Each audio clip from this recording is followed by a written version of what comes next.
Introducing LawPay Pro. Enjoy a better billing experience from the leader in legal payments. DC bar members can ditch the clunky spreadsheets and reclaim the time wasted on outdated invoicing. LawPay Pro offers all the time tracking, invoicing, and payment features you need in one seamless solution. The best part? Plans start as low as $19 per month per user. See just how easy it is to use at lawpay.com. Welcome to Brief Encounters.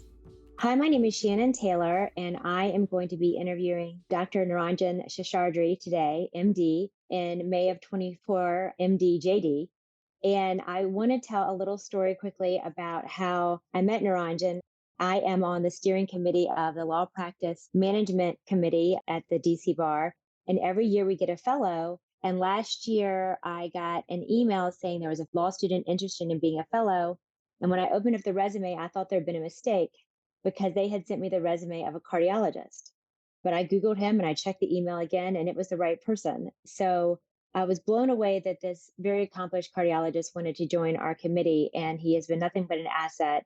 And now he is going to give us the benefit of his medical career as well as his newly budding legal career and talk to us a little bit about how to manage stress in the workplace. And obviously, he's got at least the double threat of stress, being a doctor and a lawyer, two of the most stressful jobs that I can think of. So welcome, Niranjan. Thank you, Shannon. Thank you for hosting this podcast. Absolutely. So today we're going to obviously talk a little bit about stress. And I think we all have our ideas of stress, like our panicky feeling when our heart rate goes up, when we get nervous. But what is stress to you? Thank you, Shannon. As you know, I've been a practicing doctor for over 2 decades before I decided to become a law student. Just like anyone else who's either working or is a student, I've experienced plenty of stressful situations in my life. Intuitively, we all know what stress is. We experience it in our daily lives. And I would say that stress is highly subjective and contextual. In my years as a doctor, no one has ever asked me that question, so I'll do my best to answer that today. Interestingly, the World Health Organization is a good place to look for such definitions. They have a definition for health, there's a definition for well-being, and when I looked, there was even a definition for stress. According to the World Health Organization, stress can be defined as a state of worry or mental tension caused by a difficult situation.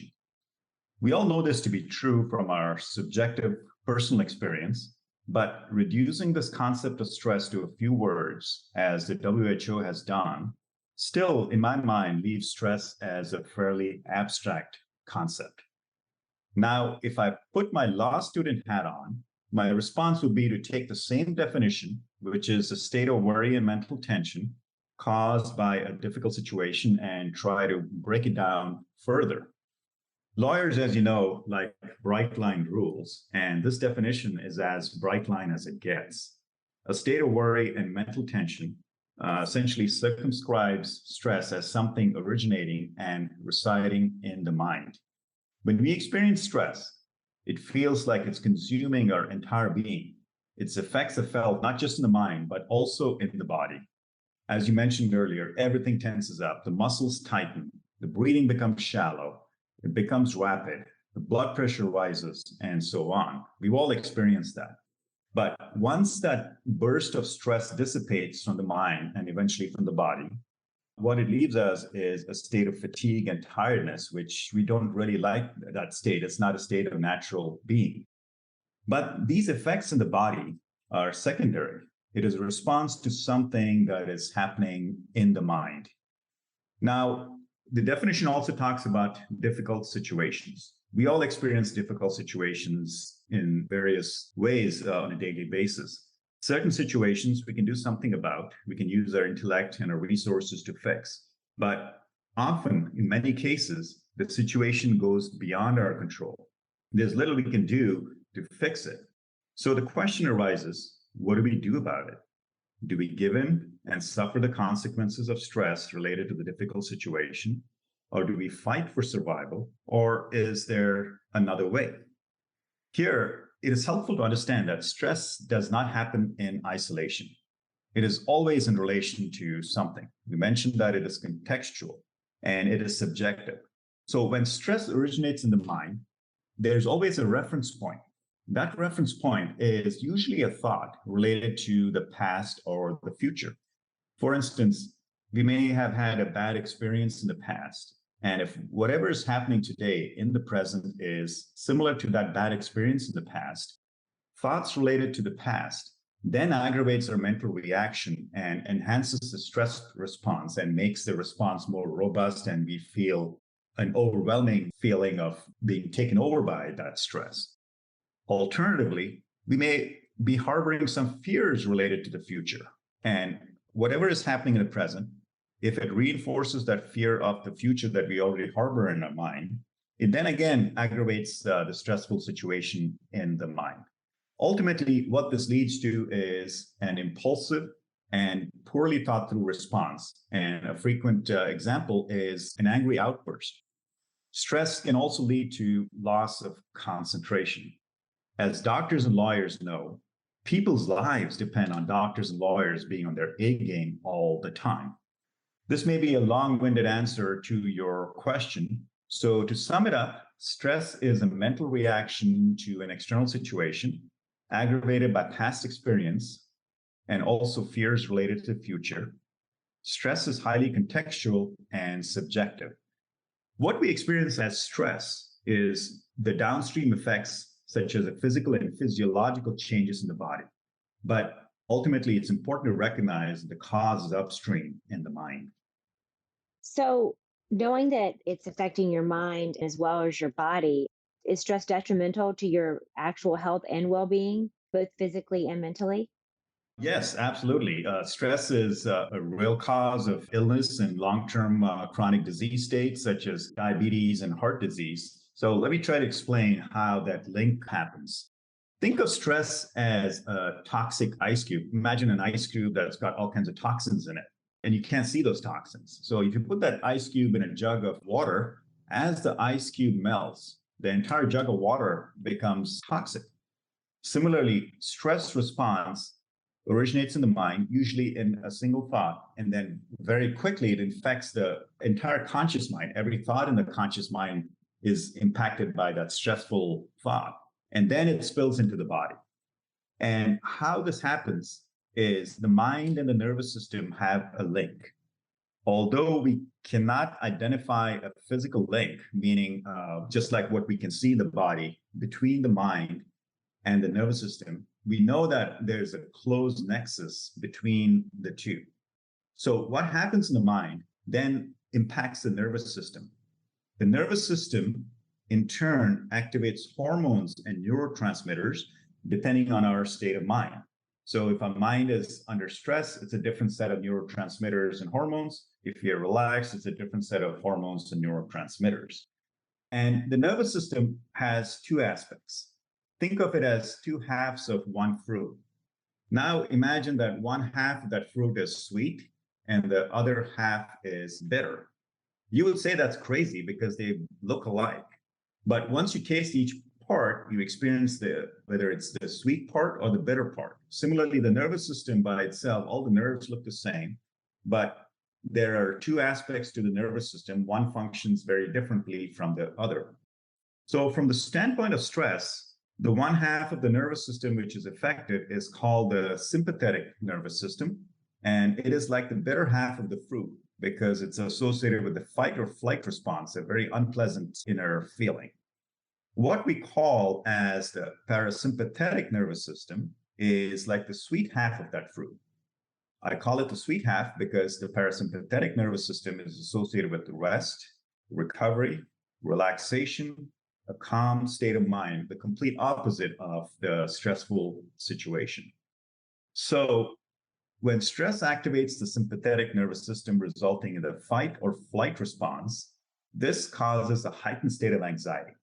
This, again, in turn feeds into all sorts of negative thought loops, and then everything feels bitter. The world seems like it's an ugly place. You feel like just running away, and you say, I just don't like the way things are on the outside.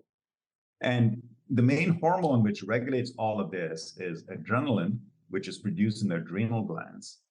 And interestingly, chronic stress can also lead to a condition called toxic stress syndrome, and it is a state of chronic dopamine depletion.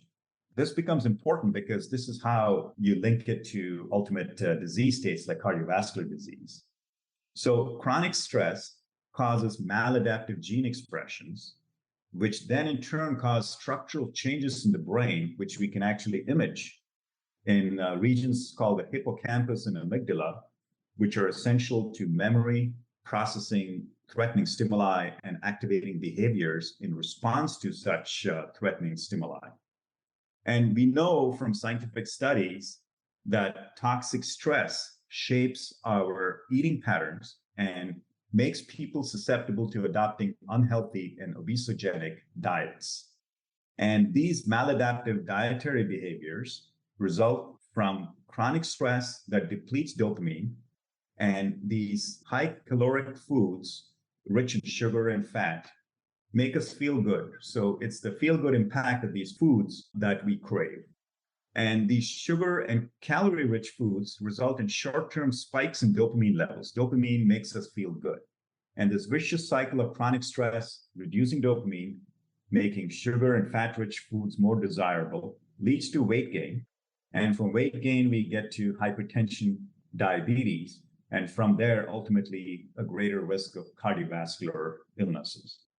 Interesting. And I bet in addition to the food, you've got other bad behaviors like making poor choices or alcohol use or other things that are immediate dopamine that in the long run are not good for you. So I can definitely see that. Sometimes you read about, there's someone who smoked for 15 years, but if they stop for 5 years, then, they can reverse some of the damage in their lung. Is there a way to reverse? Maybe some people listening to this podcast, maybe even me, feels like, you've spent too much time stressed out. Is there a path that you can go down to somehow reverse the damage that you've done? Yes. Again, the damage that happens as a result of stress, these gene activations don't happen overnight. Hypertension, diabetes, heart disease don't crop up overnight. It happens over years and years and years. And to reverse that process probably takes just the same amount of time, maybe shorter if you're able to create effective coping mechanisms. The way our modern lives are structured, we cannot eliminate stress from our lives unless you live like a hermit somewhere. But we can create our own individual coping mechanisms. As I mentioned, stress is highly subjective and contextual. There are infinite permutations and combinations of situations that can result in stress. And in fact, we microdose on stress on a daily basis. At some point, we become numb to the effects of stress below a certain threshold. And when it crosses that threshold, which can vary from person to person depending on their coping mechanisms, it results in the overt manifestations of stress. For the most part, our coping mechanisms involve deflection and avoidance. And these can be positive or negative coping mechanisms. You briefly touched upon negative coping mechanisms like substance abuse and alcohol, which are universally bad for health and well-being and never recommended. Positive coping mechanisms include exercise, spending time away from work with family and loved ones, taking vacations, or engaging in a hobby that enriches you. All these positive life experiences can help blunt the effects of stress. But there's another lesser known method which is not frequently used, and it is very effective in my experience. Again, I got to reach into my years of experience as a heart doctor to explain this process that I've used in my life. So if I look back over my over 2 decade work life as a heart specialist, probably the most stressful part of my work is being woken up between 2 and 5 in the morning and being expected to show up in the hospital within 30 minutes, ready to unplug a blockage in someone having a heart attack. The first hour after a heart attack, we call it the golden hour. And thanks to modern technology, we have all the tools to abort a heart attack within minutes of entering someone's heart with a small tube that's smaller than a straw. But that requires me to go from a state of deep sleep or a pleasant dream or a nightmare or whatever the case may be to a state of hyper alertness, highly focused in a matter of minutes. So I don't make any mistakes. while doing these procedures, which are a matter of life and death to someone. Most heart attacks occur in the early morning hours. And over the years, I've had my fair share of those early morning wake up calls. Even now, as a full time law student at Georgetown, I continue to be on call 10 to 15 days a month. But these days, I don't have that stress related to those emergency wake up calls like I used to early in my career. So, what changed and what did I do? Well, early on, whenever I experienced this stress related to this particular situation, I did an internal debrief once that stress emotion passed. For example, once I was woken up at 1:30 in the morning. I was in the middle of a very pleasant dream. The harsh ringtone of the phone from the hospital, because I had a special ringtone so I don't miss that call, felt like sandpaper was grating on my eardrum. And I was angry when I woke up. I went from a pleasant dream to being angry. And I was cursing the phone. I was even went to the extent of cursing my choice of career. And the mind has its way of spinning this negativity. You can't really rein it in.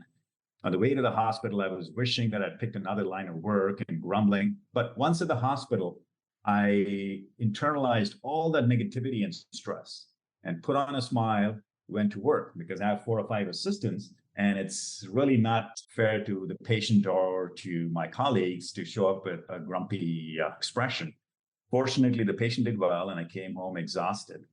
That day, I just didn't like what I was doing. I was not being my authentic self. I was something inside and something outside. And that internal conflict created a lot of tension and stress.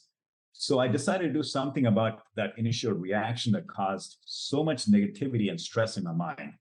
And I did this by asking myself a simple question. If I were a patient lying on that gurney, would I want my doctor to harbor negative emotions as he or she was treating me?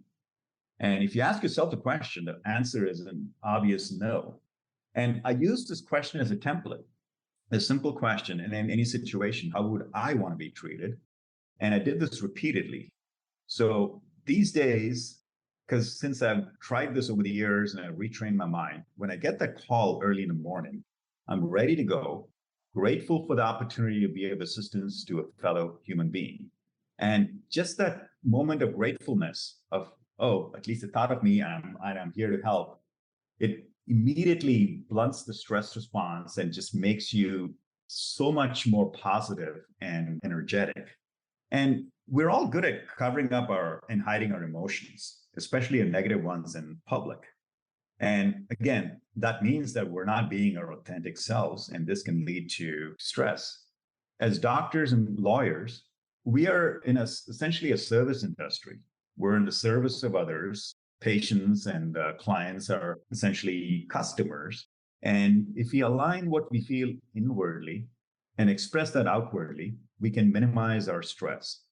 Obviously, if you're feeling stressed and angry inside, and if you manifest that, you're going to scare away your clients and you're not going to really have a lot of work. But at the same time, if you internalize all the negativity and you project something else on the outside, it creates mental tension that's detrimental to you in the long run. So the question that gets us there, which is how to align how you feel internally with how you express yourself externally and thereby reducing stress, is to ask this question. If I was in the other person's shoes, how would I want to be treated? By a lawyer or a doctor who's genuinely kind and helpful, or one who puts on a fake smile and hides his or her negativity? And this question is simple, but it's been very effective in my life, and it's helped me adapt to various situations. And these days, it's so much easier for me to think about the other person's perspective because I've practiced this over the years. Well, that's really interesting. And I think it's really important for law students to hear because although you've had an entire other stressful career before you went to law school, some folks are, right out of college and embarking on their first career. So they're going to get their first taste of having clients, customers, if you will, colleagues. And I think this is great information for them to have at the outset.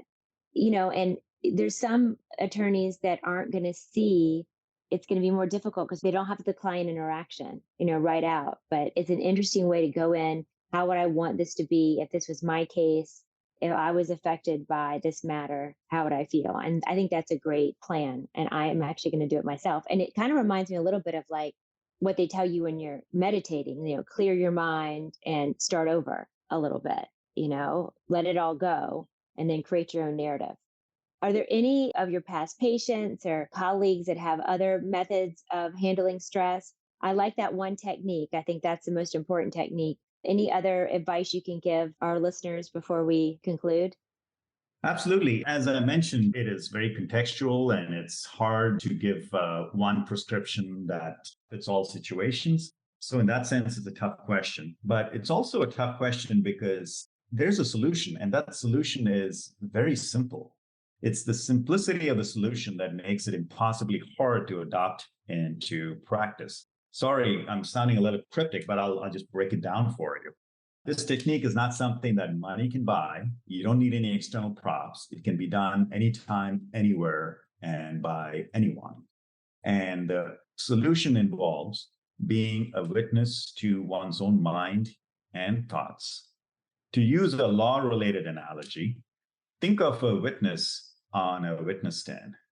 That witness is relaying what he or she heard or saw firsthand. A truthful witness gets no punishment, is not the victim, and for all practical purposes is detached and neutral. When the witness says something, he or she is just a witness and nothing more. And we have this innate ability to be a witness to our own mind and thoughts.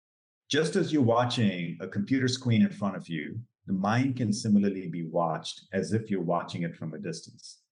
The moment you do that, a dramatic internal shift happens. You're no more the thoughts that you see in the mind's eye. You're no more that ball of stress that's consuming you. Then you realize whatever stress or whatever thought you're experiencing is encapsulated as a mental experience within those thoughts.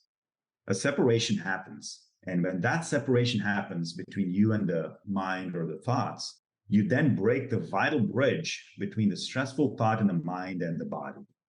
As a consequence, stress cannot escape the mind and release all those poisons in the body that ultimately lead to all these maladaptive behaviors and structural changes in the mind we talked about earlier. We all know from experience how flighty and brief thoughts are. It's hard to hold a thought for more than a few seconds at a time. And the same goes for stressful thoughts. If you watch a stressful thought that's threatening to overwhelm you with negativity, it'll disappear in front of your eyes. But you can't do this once or twice and expect lasting results. Like anything else, it requires years of practice, patience, and hard work. But the way our lives are structured in modern life, every day we have plenty of opportunities to put this technique to work. If watching thoughts is difficult, there's another way, which is to watch your reactions. When something upsets us, or someone upsets us, our usual response is some sort of a reaction within. And then we let this reaction go without any control, and it spills into the world in terms of how we speak to them, how we treat others. But if we watch it, you will see that there's a big difference in how that situation unfolds. That, in a nutshell, being a witness to the mind is my go-to technique for managing stresses in the mind. And there's another practical tip, which is the last thing I will leave you with, is if watching the mind or watching the reactions becomes hard, and another way is to watch the breath. Just like the mind and the body has a link through the nervous system, the breath has a really intimate connection with the mind. If you watch the breath, we breathe about 22,000 times a day. You will notice, even 10 breaths, if you just watch, you'll notice the breathing slows down and then your mind starts to become calm. Just like they say, when you get angry, you count to 10. So you can do the same thing. You can just watch 10 breaths, and that would make a big difference. But ultimately, we've got to recognize that stress is an everyday occurrence.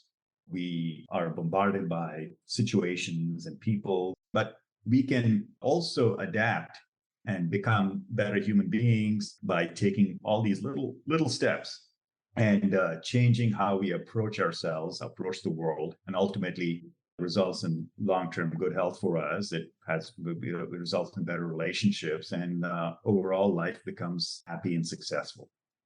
Well, thank you. That's great. I think you're in a very unique position to talk to us about this today. And I know I've learned a lot. And I've got a stressful afternoon coming up. So I'm going to try to watch my mind. And if that doesn't work, I'm going to watch my body. And as a last resort, I'm definitely going to count my breaths. So thank you so much. And we'll leave it at that, everybody. Stay stress-free. Thank you, Shannon. This episode of Brief Encounters was brought to you in part by LawPay. Learn just how easy it is to use LawPay Pro at lawpay.com.